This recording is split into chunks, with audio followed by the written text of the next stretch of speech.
Ever since I was a child, I've always liked Pokemon. My first ever game I remember playing was Heart Gold.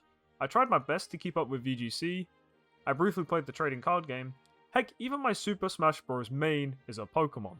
But all of this doesn't match up to one part of the community I love the most, the Fakemon community.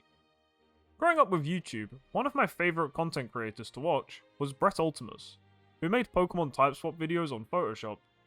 Because of my love for these type swaps, I even made my own, but they look so bad, the only way I'll ever show them is by some strange miracle people actually enjoy this content. Anyway, now the random exposition of why I want to make a region is done, let's move on to the point of this video. So to start making a region, the first thing I need is a location, and I chose the real world location of Gran Canaria. And no, not the Canary Islands, for the love of Arceus, no one wants another island based game. I chose this because it's a volcanic island with plenty of forests and plant life, as well as the large coastal regions, which obviously means most Pokemon should fit in it.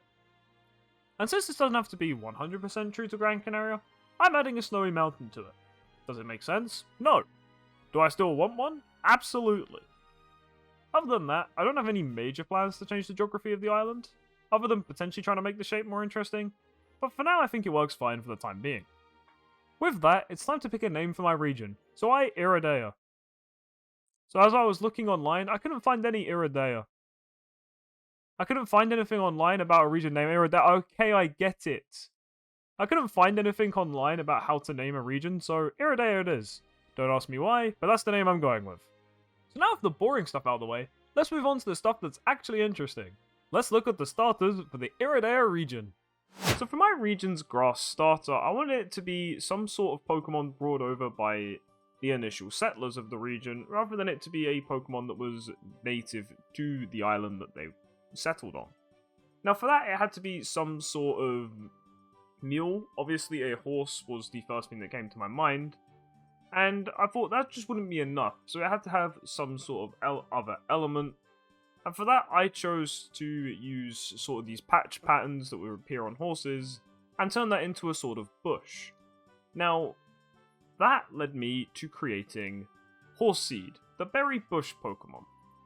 Horseseed are not native to the Iridea region. They were brought over by the first settlers as a way of unloading cargo. However, the berries growing from its back were also used as food. It is rumoured that Horseseed are also partially responsible for the forests found all over the region. I'm really happy with how Horseseed turned out. I like the little berries on it, I think it's really cute, and I think this is by far the best designed Pokemon that I will probably make for my region. I like the concept of it also having not just being used for cargo, as there are many Pokemon that could do that, and it's also got a dual purpose of using the food as well, like the berries. I think its base stats aren't particularly anything to write home about, obviously it's the first, but it kind of plays into the fact that all grass Pokemon, especially the starters, are bulky and are used in stall tactics.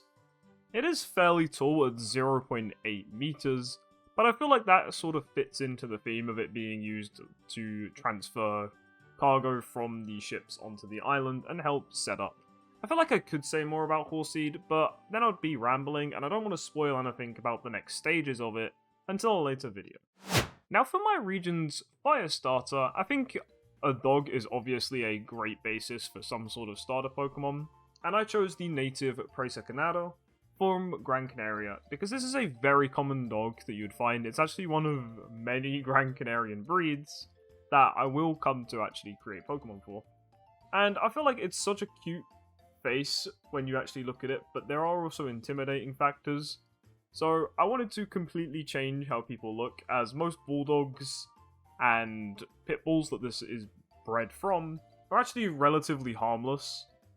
And I wanted to use that sort of playful nature that dogs have by incorporating zoomies, which is when dogs get extremely excited, they'll just run around constantly. And that saw me create PUPPYRO, the energetic flame Pokemon. PUPPYRO are lovable Pokemon often kept as pets due to their desire for affection. An excited PUPPYRO will run around aimlessly, causing their paws to catch fire. A PUPPYRO owned by a trainer will practice this technique to help it unleash its fire-type moves on an opposing Pokemon. Overall, I'm really happy with the design of PUPPYRO, considering this was my first Fakemon ever that I've drawn. I'm really happy with how it looks. Originally, I wasn't going to do the fire paws, but I feel like it adds to the design so much more and makes it a lot clearer that it's a fire type.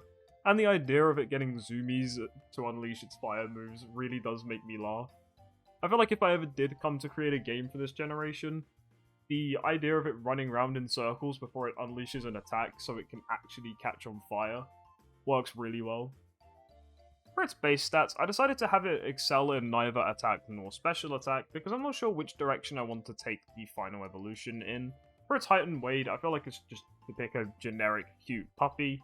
It's probably on the taller side as to most dogs, but I feel like that still works because the Preso Canero is actually a bigger dog. And overall, I'm really happy with the design. I like the idea of having a cute bulldog rather than the aggressive ones that we already have in the game. So I feel like he definitely does the job I was aiming for. Now for my water starter, it kind of sold itself because the Grand Canarian skink has such a lovely blue tail that I felt like it naturally fit in as a water starter. It's also incredibly small, and I feel like a lizard starter actually does work. Obviously it will not have to be this small, so it will have to be enlarged.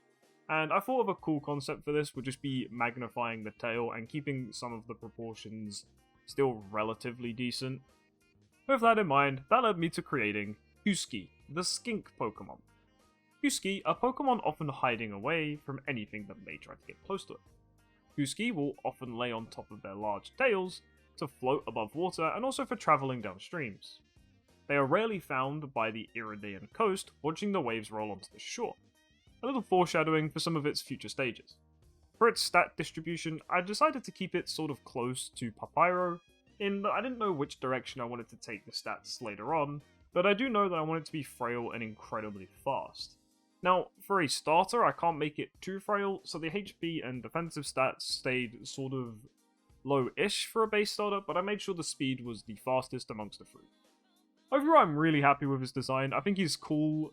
The proportions aren't exactly the best, but I'm not an artist, so this is the best it's gonna get. I'm really happy with the tail as well. I feel like it really does sell the idea of the skink's bright blue. With its height of 0.4 meters, that does mean it is the smallest of the starters, which definitely does reflect my idea of it being a really small animal. But obviously, because it's a starter, it can't be too small of a Pokemon. Overall, I'm really happy with the concept of KOOSKI. I love the idea of him laying on his tail in water rather than just actually swimming. It definitely is a different concept for a Pokemon, and I hope you guys like it. So there we have it, my 3 regional starters. I know the art isn't the best, but I'm still really new to drawing, so hopefully I improve a lot, and let me know which one of the starters you would pick. And if you've made it this far in the vid, I must have done something right, so subscribe!